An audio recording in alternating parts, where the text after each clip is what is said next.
ಹರೇ ಕೃಷ್ಣ. ಎಲ್ಲ ಕೇಳುಗರಿಗೂ ಶ್ರೀಮದ್ ಭಾಗವತದ ಅಧ್ಯಯನಕ್ಕೆ ಸ್ವಾಗತ. ಪ್ರಹ್ಲಾದ ಮಹಾರಾಜನು ನರಸಿಂಹದೇವನನ್ನು ಕುರಿತಾಗಿ ಮಾಡಿದ ಸ್ತೋತ್ರಗಳನ್ನು ನಾವು ತಿಳಿದುಕೊಳ್ಳುತ್ತಿದ್ದೇವೆ. ಭಗವಾನ್ ನರಸಿಂಹದೇವನ ಕುರಿತಾದ ತನ್ನ ಸ್ತೋತ್ರಗಳನ್ನು ಮುಂದುವರಿಸುತ್ತಾ ಪ್ರಹ್ಲಾದ ಮಹಾರಾಜನು ಈ ರೀತಿಯಾಗಿ ನುಡಿಯುತ್ತಾನೆ. ಪತಿತಾತ್ಮರಿಗೆ ಕರುಣೆ ತೋರುವ ಅತ್ಯಂತ ಸಮರ್ಥನೂ ಅಜೇಯನೂ ಆದ ಪ್ರಭುವೇ, ನನ್ನ ಕರ್ಮಗಳ ಫಲವಾಗಿ ನನಗೆ ಅಸುರರ ಸಹವಾಸ ಉಂಟಾಗಿದೆ.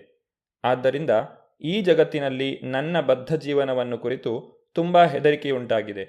ನೀನು ನನ್ನನ್ನು ಅಕ್ಕರೆಯಿಂದ ನಿನ್ನ ದಿವ್ಯವಾದ ಪಾದಪದ್ಮಗಳ ಆಶ್ರಯಕ್ಕೆ ಕರೆಯುವ ಕ್ಷಣವು ಯಾವಾಗ ಬಂದೀತು? ಬದ್ಧ ಜೀವನದಿಂದ ಬಿಡುಗಡೆ ಪಡೆಯಲು ಪರಮ ಲಕ್ಷ್ಯವಾಗಿರುವ ಈ ದಿವ್ಯ ಪಾದಗಳ ಆಶ್ರಯವು ಯಾವಾಗ ದೊರಕೀತು? ಈ ಭೌತ ಜಗತ್ತಿನಲ್ಲಿ ಇರುವುದೇ ಅತ್ಯಂತ ಯಾತನಾಮಯವಾದದ್ದು. ಜೊತೆಗೆ ಅಸುರರ ಅಥವಾ ನಾಸ್ತಿಕರ ಸಹವಾಸದಲ್ಲಿ ಇರಬೇಕಾಗಿ ಬಂದರಂತೂ ಅದು ಅಸಹನೀಯವಾಗುತ್ತದೆ. ಜೀವಿಯನ್ನು ಈ ಪ್ರಪಂಚಕ್ಕೆ ಏಕೆ ಹಾಕಲಾಗಿದೆ ಎಂದು ಕೇಳಬಹುದು.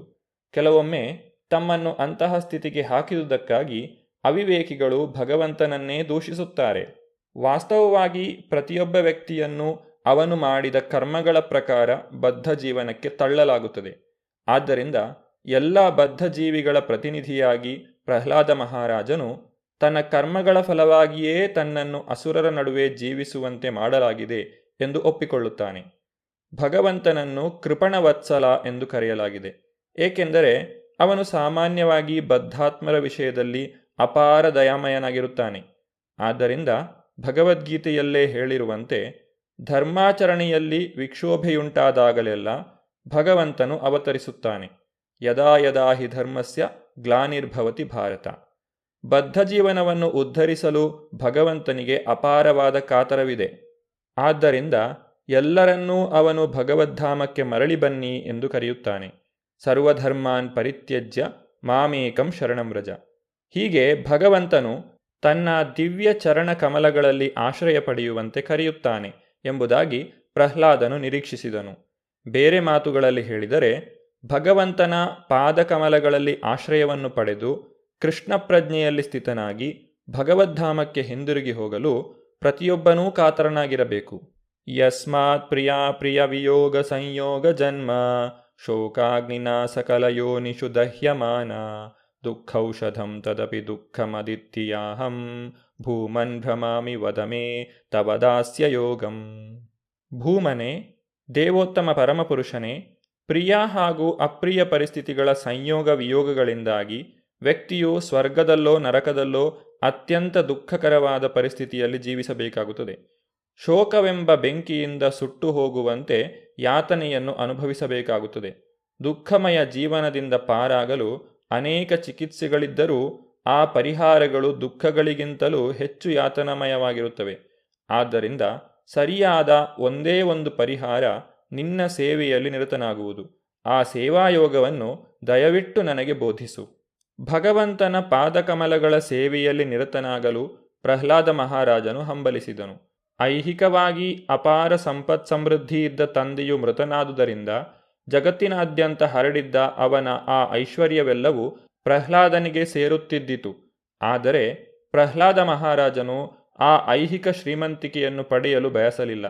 ಏಕೆಂದರೆ ವ್ಯಕ್ತಿಯು ಸ್ವರ್ಗದಲ್ಲಿರಲಿ ನರಕದಲ್ಲಿರಲಿ, ಶ್ರೀಮಂತನ ಮಗನಾಗಿರಲಿ ಬಡವನ ಮಗನಾಗಿರಲಿ, ಎಲ್ಲ ಕಡೆಯೂ ಅವನು ಬದ್ಧನಾಗಿರಬೇಕಾದ ಭೌತಿಕ ನಿಯಮಗಳು ಇದ್ದೇ ಇವೆ. ಆದ್ದರಿಂದ ಬದುಕಿನ ಯಾವುದೇ ಪರಿಸ್ಥಿತಿಯು ಸಂತೋಷಕರವಾದುದ್ದಲ್ಲ.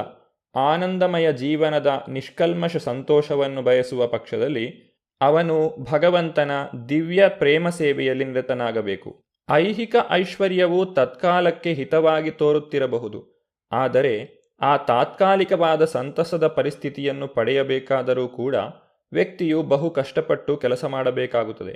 ಬಡವನು ಸಿರಿವಂತನಾದಾಗ ಲೌಕಿಕವಾಗಿ ಉತ್ತಮವಾದ ಪರಿಸ್ಥಿತಿಯಲ್ಲಿ ಇರಬಹುದು, ಆದರೆ ಆ ನೆಲೆಗೆ ಅವನು ಬರಬೇಕಾದರೆ ಅನೇಕಾನೇಕ ದುಃಖಗಳನ್ನು ಅನುಭವಿಸಬೇಕಾಗುತ್ತದೆ.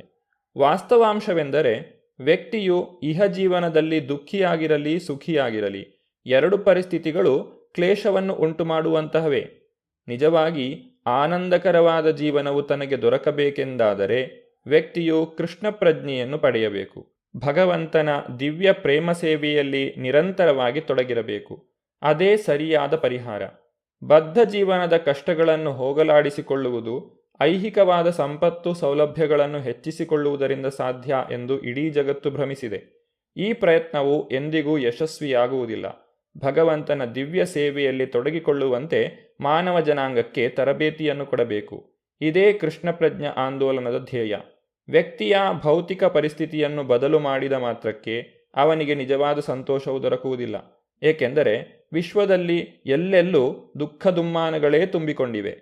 ಸೋಹಂ ಪ್ರಿಯಸ್ಯ ಸುಹೃದ ಪರದೇವತಾಯ ಲೀಲಾ ಕಥಾಸ್ತವ ನೃಸಿಂಹ ವಿರಿಂಚ ಗೀತಾ ಅಂಜಾತಿ ತರ್ಮಿ ಅನುಗೃಣನ್ ಗುಣ ವಿಪ್ರಮುಕ್ತ ದುರ್ಗಾಣಿತೆ ಪದಯುಗಾಲಯ ಹಂಸ ಸಂಗಃ.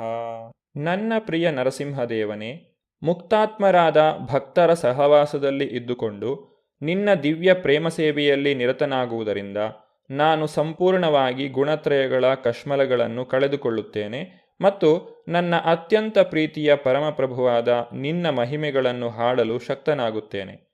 ಬ್ರಹ್ಮದೇವ ಹಾಗೂ ಅವನ ಶಿಷ್ಯ ಪರಂಪರೆಯು ನಡೆದ ಹಾದಿಯಲ್ಲೇ ಹೆಜ್ಜೆ ಹಾಕಿ ನಿನ್ನ ಮಹಿಮೆಗಳನ್ನು ಕೊಂಡಾಡುತ್ತೇನೆ. ಈ ರೀತಿಯಲ್ಲಿ ಮಾಯೆಯ ಸಾಗರವನ್ನು ನಿಸ್ಸಂದೇಹವಾಗಿಯೂ ದಾಟುತ್ತೇನೆ. ಭಕ್ತನ ಜೀವನವನ್ನು ಕರ್ತವ್ಯಗಳನ್ನು ಇಲ್ಲಿ ಚೆನ್ನಾಗಿ ವಿವರಿಸಿದೆ.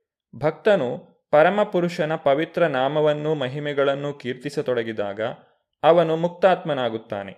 ಭಗವಂತನ ಪವಿತ್ರ ನಾಮವನ್ನು ಮಹಿಮೆಗಳನ್ನು ಆಲಿಸುವುದರಿಂದ ಮತ್ತು ಕೀರ್ತಿಸುವುದರಿಂದ ವ್ಯಕ್ತಿಯು ಭೌತಕಶ್ಮಲದ ಸೋಂಕು ತಟ್ಟದಂತಹ ನೆಲೆಗೆ ಏರುತ್ತಾನೆ.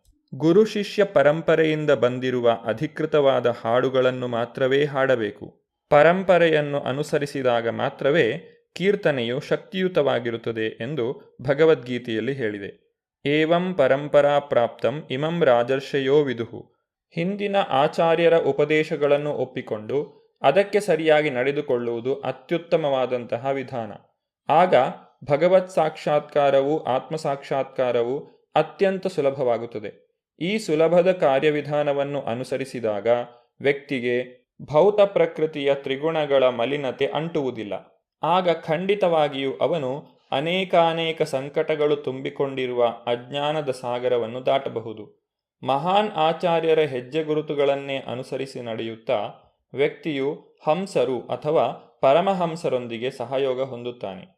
ಅವರು ಸಂಪೂರ್ಣವಾಗಿ ಭೌತ ಮಾಲಿನ್ಯಗಳನ್ನು ಕಳೆದುಕೊಂಡು ಮುಕ್ತರಾದವರು. ವಾಸ್ತವವಾಗಿ ಆಚಾರ್ಯರ ಉಪದೇಶಗಳನ್ನು ಅನುಸರಿಸಿ ನಡೆಯುವುದರಿಂದ ವ್ಯಕ್ತಿಯು ಸಕಲ ಭೌತ ಮಲಿನತೆಗಳ ಸೋಂಕನ್ನು ಕಳೆದುಕೊಳ್ಳುತ್ತಾನೆ.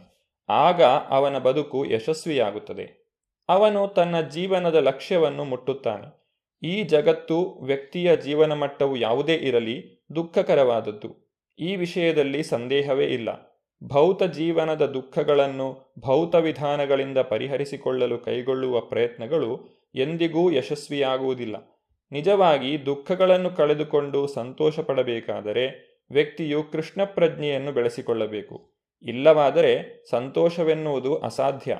ಬಾಲಸ್ಯ ನೇಹ ಶರಣಂ ಪಿತರೌ ನೃಸಿಂಹ ನಾರ್ತಸ್ಯ ಚಾಗದ ಮುದನ್ವತಿ ಮಜ್ಜತೋ ನೌ ತಪ್ತಸ್ಯ ತತ್ಪ್ರತಿವಿಧಿ ಯೈಹಾಂಜಸಾ ಇಷ್ಟಃ ಸ್ಥಾವದ್ವಿಭೋತನುಭೃತಾಂ ತ್ವದುಪೇಕ್ಷಿತಾನಾಂ. ನನ್ನ ಪ್ರಿಯ ನೃಸಿಂಹದೇವನೇ, ಪರಮಪ್ರಭುವೇ, ದೇಹಾತ್ಮ ಭಾವನೆಯಿಂದಾಗಿ ಬದ್ಧಾತ್ಮರು ಅಲಕ್ಷಿತರಾಗಿದ್ದಾರೆ. ನಿನ್ನ ಪಾಲನೆ ಇಲ್ಲದೆ ತಮ್ಮ ಸ್ಥಿತಿಯನ್ನು ಉತ್ತಮಪಡಿಸಿಕೊಳ್ಳಲು ಏನೂ ಮಾಡಲಾಗದೆ ಇದ್ದಾರೆ. ಯಾವ ಪರಿಹಾರ ಕ್ರಮಗಳನ್ನು ಕೈಗೊಂಡರೂ ಬಹುಶಃ ಅವು ತಾತ್ಕಾಲಿಕವಾಗಿ ಲಾಭದಾಯಕವಾಗಿದ್ದರೂ ಖಂಡಿತವಾಗಿಯೂ ಅನಿತ್ಯವಾದವು. ನಿದರ್ಶನಕ್ಕೆ ಒಬ್ಬ ತಂದೆ ತಾಯಿ ತಮ್ಮ ಮಗುವನ್ನು ನಿಜವಾಗಿಯೂ ರಕ್ಷಿಸಲಾರರು. ವೈದ್ಯನು ವಿವಿಧ ಚಿಕಿತ್ಸೆಗಳು ನರಳುತ್ತಿರುವ ರೋಗಿಗೆ ನಿಜವಾಗಿ ಸಾಂತ್ವನವನ್ನು ನೀಡಲಾರವು. ಸಾಗರದ ಮೇಲೆ ತೇಲುತ್ತಿರುವ ದೋಣಿಯು ಮುಳುಗುತ್ತಿರುವ ಮನುಷ್ಯನನ್ನು ನಿಜವಾಗಿ ರಕ್ಷಿಸಲಾರದು. ತಂದೆ ತಾಯಿಗಳ ಕಾಳಜಿಯ ಮೂಲಕ, ಹಲಬಗೆಯ ರೋಗಗಳಿಗೆ ಚಿಕಿತ್ಸೆಯ ಮೂಲಕ, ನೀರು ನೆಲ ಆಕಾಶಗಳಲ್ಲಿ ಒದಗಿಸುವ ರಕ್ಷಣಾ ವಿಧಾನಗಳ ಮೂಲಕ ಈ ಭೌತ ಜಗತ್ತಿನ ಹಲವು ಬಗೆಯ ಸಂಕಟಗಳಿಗೆ ಪರಿಹಾರವನ್ನು ಒದಗಿಸುವ ಪ್ರಯತ್ನ ನಡೆಯುತ್ತದೆ. ಆದರೂ ಇವು ಯಾವುವು ನಿಜವಾದ ರಕ್ಷಣೆಯ ಭರವಸೆಯನ್ನು ಕೊಡುವ ವಿಧಾನಗಳಲ್ಲ. ಅವು ತಾತ್ಕಾಲಿಕವಾಗಿ ಲಾಭದಾಯಕವಾಗಿರಬಹುದು, ಆದರೆ ಅವುಗಳಿಂದ ಶಾಶ್ವತವಾದಂತಹ ಪ್ರಯೋಜನವು ದೊರಕುವುದಿಲ್ಲ. ತಂದೆ ತಾಯಿ ಎದುರಿಗೇ ಇದ್ದರೂ ಮಗುವನ್ನು ಆಕಸ್ಮಿಕ ಮರಣದಿಂದಾಗಲಿ ಕಾಯಿಲೆ ಮೊದಲಾದ ಇತರ ಯಾತನೆಯಿಂದಾಗಲಿ ಪಾರು ಮಾಡಲು ಸಾಧ್ಯವಿಲ್ಲ. ಯಾರೂ ಇಲ್ಲಿ ಸಹಾಯ ಮಾಡಲಾರರು. ಅಂತಿಮವಾಗಿ ಭಗವಂತನೊಬ್ಬನೇ ಆಶ್ರಯನು. ಯಾರು ಭಗವಂತನಲ್ಲಿ ಆಶ್ರಯ ಪಡೆಯುತ್ತಾನೋ ಅವನು ಸುರಕ್ಷಿತನಾಗಿರುತ್ತಾನೆ. ಇದಕ್ಕೆ ಭರವಸೆ ನೀಡಲಾಗಿದೆ. ಭಗವದ್ಗೀತೆಯಲ್ಲಿ ಭಗವಾನ್ ಶ್ರೀಕೃಷ್ಣನು ಹೇಳುತ್ತಾನೆ, ಕೌಂತೇಯ ಪ್ರತಿಜಾನೀಹಿ ನಮೇ ಭಕ್ತ ಪ್ರಣಶ್ಯತಿ. ಕುಂತಿ ಪುತ್ರನೇ, ಧೈರ್ಯವಾಗಿ ಘೋಷಿಸು, ನನ್ನ ಭಕ್ತನು ಎಂದಿಗೂ ನಾಶವಾಗುವುದಿಲ್ಲ. ಪ್ರಹ್ಲಾದ ಮಹಾರಾಜನು ನರಸಿಂಹದೇವನ ಕುರಿತಾಗಿ ಮಾಡಿದಂತಹ ಸ್ತುತಿಯ ಉಳಿದ ಭಾಗವನ್ನು ನಾವು ಮುಂದಿನ ಸಂಚಿಕೆಯಲ್ಲಿ ನೋಡೋಣ. ಧನ್ಯವಾದಗಳು. ಹರೇ ಕೃಷ್ಣ.